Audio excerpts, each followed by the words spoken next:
2019 के विधानसभा चुनाव के बाद बीजेपी से दगाबाजी कर उद्धव ठाकरे ने कांग्रेस और एनसीपी से हाथ मिला लिया था और सीएम की कुर्सी पर विराजमान हो गए थे। लेकिन उन्हें नहीं पता था कि भगवा दल से पंगा लेना उन्हें इतना महंगा पड़ेगा। उद्धव ठाकरे और संजय राउत देखते रह गए और शिवसेना में दो फाड़ हो गए। हालांकि सत्ता हाथ में आने के बाद उद्धव ठाकरे ने कांग्रेस और एनसीपी के एजेंडे को आगे बढ़ाया, जबकि अपने हिंदुत्व के एजेंडे की पोटली बनाकर समुद्र में बहा दी। और हिंदुत्व का नारा बुलंद करने वालों के पीछे उद्धव ठाकरे और संजय राउत हाथ धोकर पड़ गए। बॉलीवुड की क्वीन कंगना रनौट हो या तेज तर्रार सांसद नवनीत राणा, दोनों के खिलाफ उद्धव सरकार का चाबुक चला था।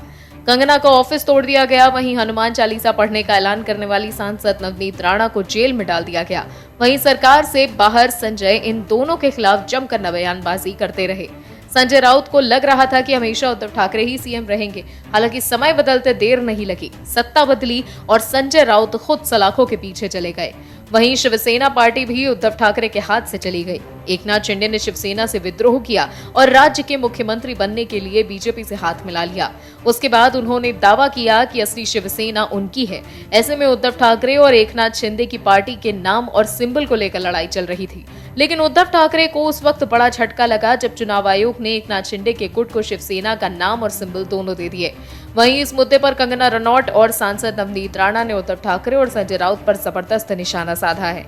महाराष्ट्र के सीएम एकनाथ शिंदे को शिवसेना के नाम और धनुष और तीर का प्रतीक मिलने के बाद बॉलीवुड की एक्ट्रेस कंगना रनौट ने ट्वीट में सबका ध्यान खींच लिया है। कंगना ने अपने ट्वीट में लिखा, देवताओं के राजा रानी इंद्र को भी दुर्व्यवहार करने के बाद सजा मिलती है। वो केवल एक नेता हैं।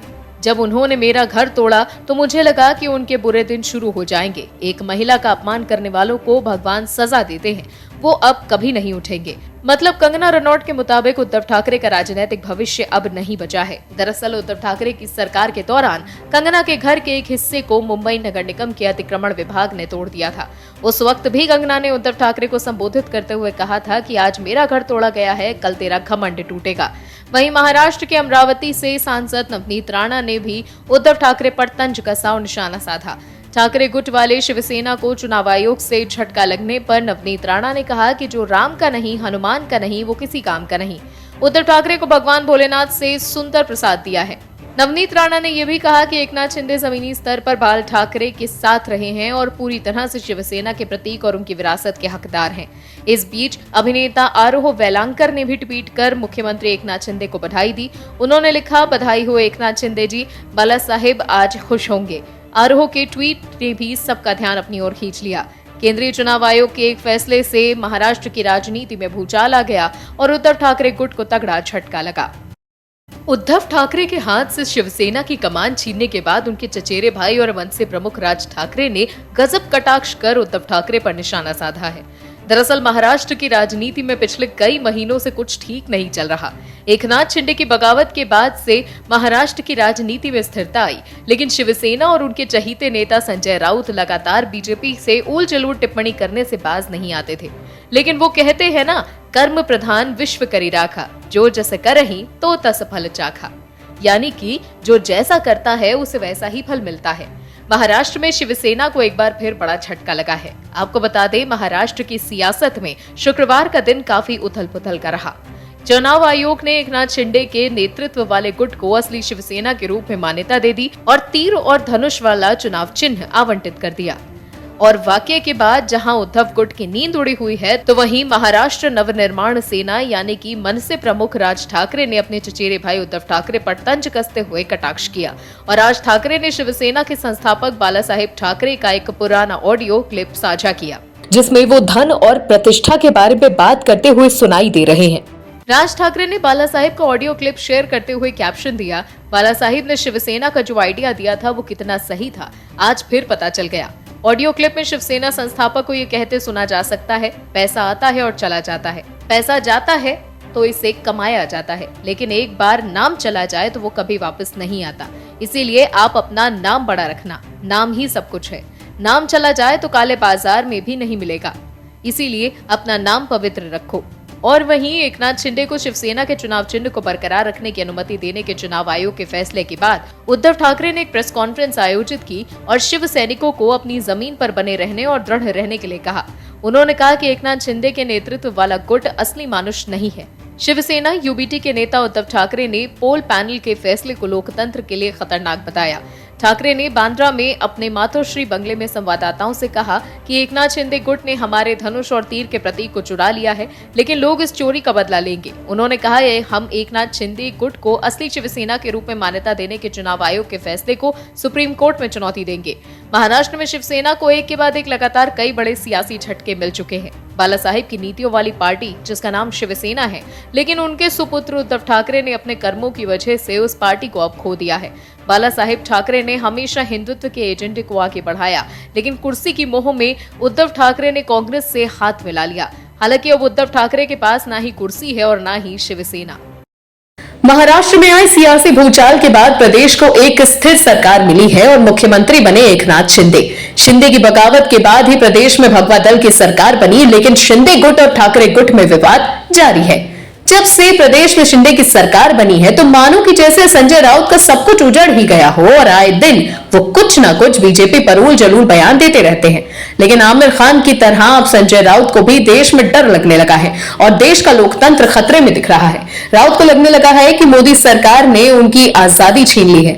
दरअसल शिवसेना सांसद संजय राउत ने केंद्र सरकार और बीजेपी की आलोचना करते हुए कहा कि लोकतंत्र का मुखौटा पहनकर देश में आतंक फैलाने का काम जारी है। मुद्दे मुख्य को छोड़कर विषय को आगे बढ़ाया जा रहा है। राउत ने कहा कि देश में लोकतंत्र कहां बचा है। तमाम व्यवस्थाओं और अदालतों को जेब में डालकर लोकतंत्र की हत्या की जा रही है। अगर कोई उनके खिलाफ बोलता है तो उस पर दबाव की राजनीति की जाती है। संजय राउत ने विभिन्न मुद्दों पर टिप्पणी करते हुए कहा कि देश में इस समय अघोषित आपातकाल चल रहा है। इंदिरा गांधी ने भी देश में आपातकाल लगाया था, लेकिन उन्होंने ये कहकर आपातकाल की घोषणा कर दी कि घरेलू खतरा बढ़ रहा है और इसका कारण बता रहे हैं। उन्होंने खुले आपातकाल की घोषणा की थी। अगर कोई कहता है कि ये ओपन इमरजेंसी है तो हम इसे स्वीकार करते हैं, लेकिन लोकतंत्र का मुखौटा पहनकर अगर कोई अप्रत्यक्ष रूप से आपातकाल लगाता है तो हम उसे स्वीकार नहीं करते। संजय राउत ने कहा है कि हिंडनबर्ग को लेकर अगर हम संसद में सवाल पूछते हैं तो उसका जवाब देने के बजाय राहुल गांधी को नोटिस भेजा जा रहा है। वहीं बीबीसी पर आईटी सर्वे पर संजय राउत ने कहा कि भारतीय लोकतंत्र में मीडिया का सम्मान है, लेकिन बीबीसी की छापेमारी मीडिया के लिए एक चेतावनी है। संजय राउत ने यह भी कहा कि लोकतंत्र का गला घोटा जा रहा है। अगर विरोधी सवाल करते हैं तो उनकी आवाज को दबाने की कोशिशें की जाती हैं। मुझे भी कैद कर लिया गया था। दरअसल सत्ता हाथ से जाने के बाद संजय राउत बेचैन नजर आ रहे हैं। हिंदुत्व की राजनीति करने वाले राउत अब राहुल गांधी के पीछे चल पड़े हैं। वहीं सुप्रीम कोर्ट से भी उद्धव ठाकरे खेमे को बड़ा झटका लगा है। शिवसेना विधायकों की अयोग्यता के मामले में सुप्रीम कोर्ट ने कहा कि इसे बड़ी बेंच के पास भेजे जाने की जरूरत नहीं है। देश भर में सियासी बवाल जारी है। 2023 में होने वाले विधानसभा चुनाव से लेकर 2024 में होने वाले लोकसभा चुनाव को साधने के लिए सभी दल मैदान में उतर चुके हैं। तो वहीं केंद्र में बीजेपी को हराने के लिए विपक्ष कुछ भी करने को तैयार है। लेकिन वहीं जहां एक तरफ विपक्ष पर होने की बात कर रहा है, लेकिन तस्वीर कुछ और ही नजर आ रही है। कांग्रेस जो लगातार केजरीवाल की पार्टी आम आदमी पार्टी को घेरने में जुटी हुई है और एक के बाद एक कई बड़े झटके देकर अपना बदला ले रही है। तो चलिए हम आपको समझाते हैं कि कैसे कांग्रेस अब केजरीवाल की पार्टी के पीछे हाथ धोकर पड़ गई है। दरअसल दिल्ली की राजनीति में दिलचस्पी रखने वाले बेसब्री से इंतजार तो मेयर चुनाव का कर रहे हैं, लेकिन इससे पहले उन्हें हज कमेटी चेयरमैन का चुनाव पूरा लुत्फ दे रहा है। राजनीति के कई रंग इस छोटे से चुनाव में दिख गए। बीते गुरुवार को दिल्ली सचिवालय में हुए चुनाव में भाजपा की मुस्लिम नेता कौसर जहां ने सत्ताधारी आम आदमी पार्टी को मात दे दी। लेकिन इस चुनाव के बाद भाजपा की जीत या आम आदमी पार्टी की हार से ज्यादा चर्चा कांग्रेस के दांव की हो रही है। काफी हद तक किंग मेकर की भूमिका में रही कांग्रेस ने वोटिंग से गैर हाजिर रहकर धुर विरोधी बीजेपी की जीत आसान कर दी। कांग्रेस के इस कदम के अब सियासी मायने तलाशे जा रहे हैं। सवाल उठ रहा है कि क्या दिल्ली में कांग्रेस के लिए भाजपा से बड़ी दुश्मन आम आदमी पार्टी हो गई है और क्या देश की सबसे पुरानी पार्टी ने दिल्ली विधानसभा में शून्य पर पहुंचा देने वाली केजरीवाल से बदला लेने की कोशिश करी है। दरअसल हज कमेटी चेयरमैन के चुनाव में कमेटी के सदस्य ही वोट डालते हैं। गुरुवार को हुए चुनाव में कमेटी के 6 सदस्यों को वोटिंग करनी थी। कमेटी में भाजपा सांसद गौतम गंभीर, 2 आम आदमी पार्टी के विधायक अब्दुल रहमान, हाजी यूनुस, कांग्रेस के पार्षद नाजिया दानिश, मुस्लिम बुद्धिजीवी मोहम्मद साद और बीजेपी से आने वाली कौसर जहां मुस्लिम स्वयंसेवी संगठनों की ओर से सदस्य की ओर में शामिल थी। अध्यक्ष के लिए हुए चुनाव और कांग्रेस की पार्षद गैर हाजिर हुई तो बीजेपी को 3 और आम आदमी पार्टी को 2 वोट मिल गए। भाजपा की जीत के बाद आम आदमी पार्टी ने कांग्रेस पर भड़ास निकाली और कहा कि यदि उसने साथ दिया होता तो मुकाबला बराबरी का होता। आम आदमी पार्टी के प्रवक्ता सौरभ भारद्वाज ने भाजपा और कांग्रेस में मिली भगत का भी आरोप लगाया। तो कांग्रेस ने हर चुनाव में आम आदमी पार्टी का साथ न देकर चुनाव से दूरी बनाना सही समझा, क्योंकि कांग्रेस भी जानती है कि उसका असली सियासी दुश्मन आम आदमी पार्टी ही है। दिल्ली से लेकर पंजाब, गोवा और गुजरात में आम आदमी पार्टी ने कांग्रेस के वोट बैंक में ही सेंध लगाई है। ऐसे में आम आदमी पार्टी का उदय कांग्रेस के लिए बड़ा झटका हो सकता है। कांग्रेस के कुछ नेता मानते हैं कि पार्टी ने 2013 में पहली बार केजरीवाल को समर्थन देकर बड़ी गलती की थी, जिसका खामियाजा उसे भुगतना पड़ा है। उस समय बीजेपी को दिल्ली की सत्ता से दूर रखने के लिए कांग्रेस ने केजरीवाल को समर्थन दिया था, लेकिन हज कमेटी चेयरमैन के चुनाव और एमसीडी मेयर चुनाव से अपने आप को अलग कर कांग्रेस ने साफ कर दिया कि अब उसने अपनी रणनीति में बदलाव किया है और अब कांग्रेस केजरीवाल को कमजोर करने का कोई भी मौका नहीं छोड़ेगी, चाहे इससे भगवा दल को फायदा ही क्यों ना हो। ऐसे में अब दिल्ली में बदले सियासी मौसम का लाभ बीजेपी को आगे भी मिल सकता है। अब सबकी निगाहें एमसीडी मेयर चुनाव पर है। एमसीडी मेयर चुनाव से भी कांग्रेस ने अपने आप को अलग कर लिया है। ऐसे में कांग्रेस के पीछे हटने से एमसीडी के चुनाव में भी बीजेपी को फायदा हो सकता है। यही वजह है कि कांग्रेस की इस रणनीति से केजरीवाल एंड कंपनी बेचैन है।